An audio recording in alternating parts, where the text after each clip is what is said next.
Today we are going to learn about the India relief feature. Before going to that, we should know about the what is relief. What is relief? Relief which shows the difference in the elevation of a land on the earth's surface. It is nothing but the different types of landforms of a land on the earth's surface is called relief. Now we are going to learn about the different types of landforms of India. Before going to that, we should know about the location of India. Already you know, with the help of latitudes and longitudes, we can locate one place on the globe. In the earlier class, we have learned. Here, India's mainland lies in between 8 degrees to 37 degrees northern latitudes and 68 degrees to 97 degrees eastern longitudes.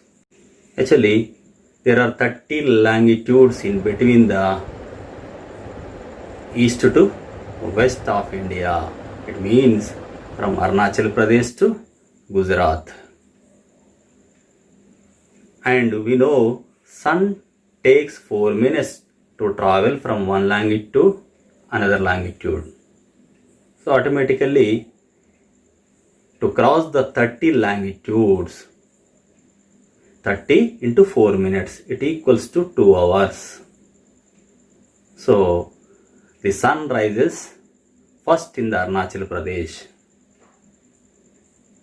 and later sun rises in the Gujarat. The difference between the time from Arunachal Pradesh to Gujarat is 2 hours because there are 30 longitudes are passing through India. The time is different. When we take the local times in Arunachal Pradesh and Gujarat, it is very confusing to us.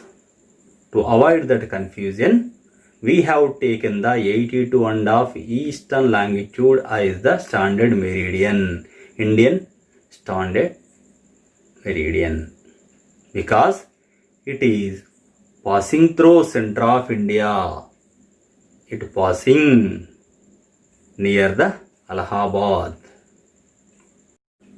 Geological background of India. It is nothing but how the India was formed earlier. What was the process took place for the formation of Indian landscape? Here, you know the Pangaea. We have learnt about Pangaea in 9th class. Pangaea is a whole land. Once, million years ago, all the continents are in one whole land. It was called Pangaea. It was divided into two parts. One is Laurasia or Angara land and the southern part is called Gondwana land. India lies in Gondwana land. And 220 million years ago, these Gondwana land started to split into pieces. And Indian subcontinent plate is moved towards the Eurasian plate, towards the northeast. The Indian subcontinent plate collided with the Eurasian plate. Due to this collision, the folded mountains are created. That folded mountains are called Himalayas. Due to this folding process, the Himalayan folded mountains are created.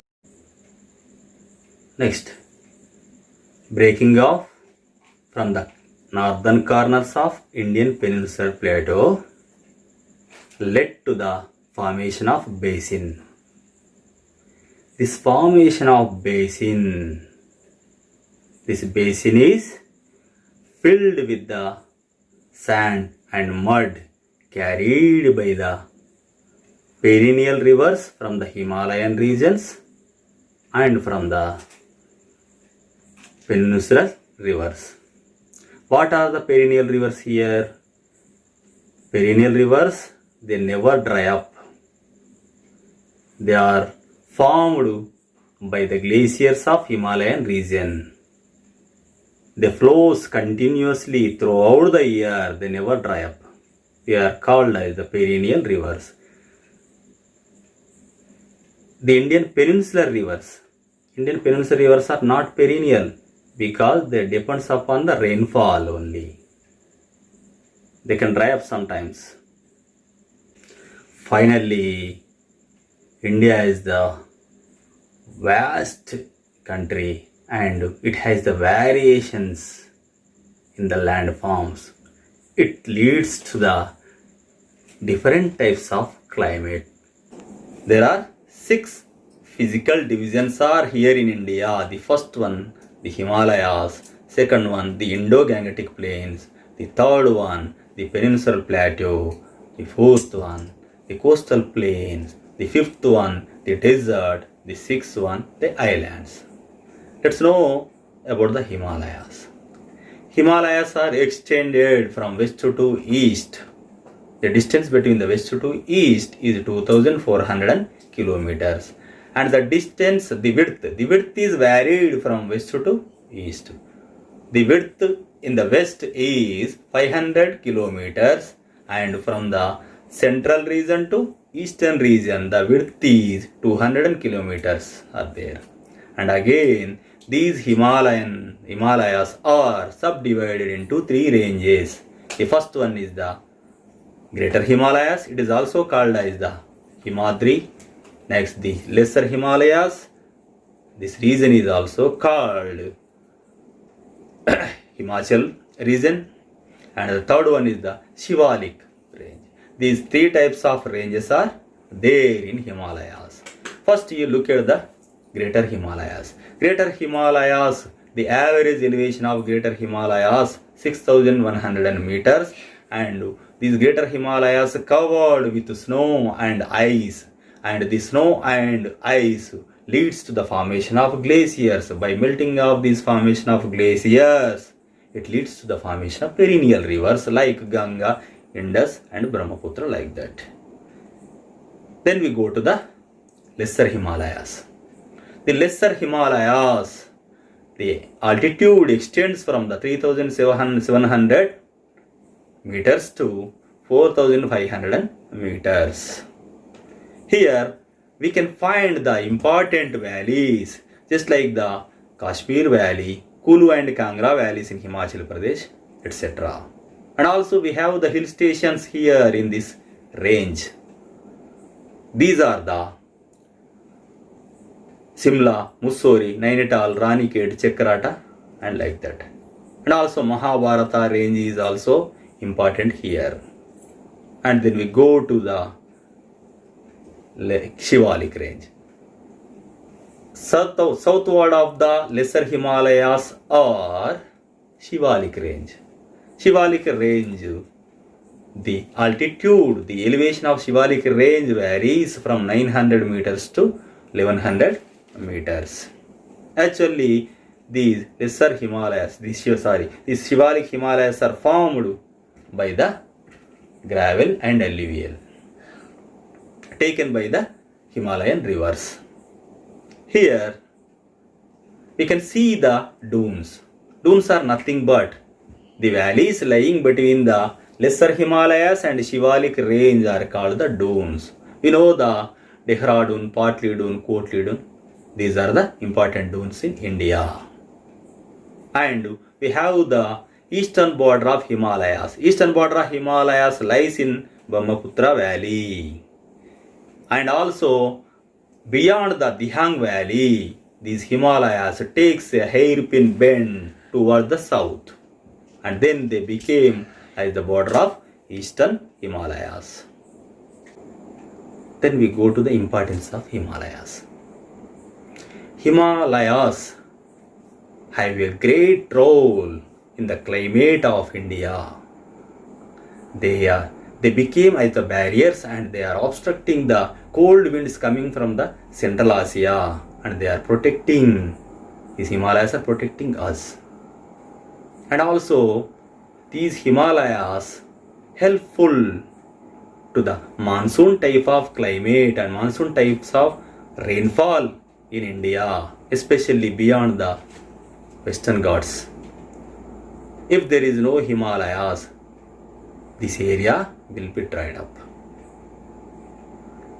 Next, these Himalayas are very helpful, and with the help of Himalayas, the perennial rivers are formed by the melting of glaciers formed in greater Himalayan regions. By flowing down of the Himalayan rivers, by carrying the sediments of the Himalayan rivers, the Indo-Gangetic plain is formed. It is very fertile land. You get the more production in the agriculture sector from this. So the Himalayas are very important in the climate and in the economical development of India also. Indo-Gangetic plains. 20 million years ago, there was a basin. That basin was filled with the mud, sand and gravel carried by the Himalayan rivers and became as the Indo-Gangetic plain. This Indo-Gangetic plain was divided into three parts: western part, central part and eastern part. The western part is formed by the Indus River and its tributaries like Jhelum, Chenab, Ravi, Beas, Satluj, like that. And most of the western part is laid in the Pakistan. Only the partly is remained in the Haryana state. Then we go to the central part. Central part is the central plain is formed with the help of Ganga and Yamuna river and their tributaries. And Uttar Pradesh, Bihar, West Bengal are the main states are covered in this central part. And partly some parts of the Jharkhand and Haryana also covered in this region. Then we go to the eastern part. The eastern part is mainly formed by the Brahmaputra river and its tributaries. While Himalayan rivers are flowing down, they are carrying the pebbles and gravel, and they will deposit these pebbles and gravel in the lower areas, and the new type of landform is formed. That landform is called Babar. It is porous in nature. The small rivers and streams flow underground through this Babar region and they reappear in the lower areas and they will form the marshy and swampy region that is called Terai. This Terai region is covered with the thick forest and with variety of wildlife. At the time of partition of India, these forests were cleared and now we are using for the agriculture. And toward the south of this Terai region, we can find the fine fertile alluvial landforms.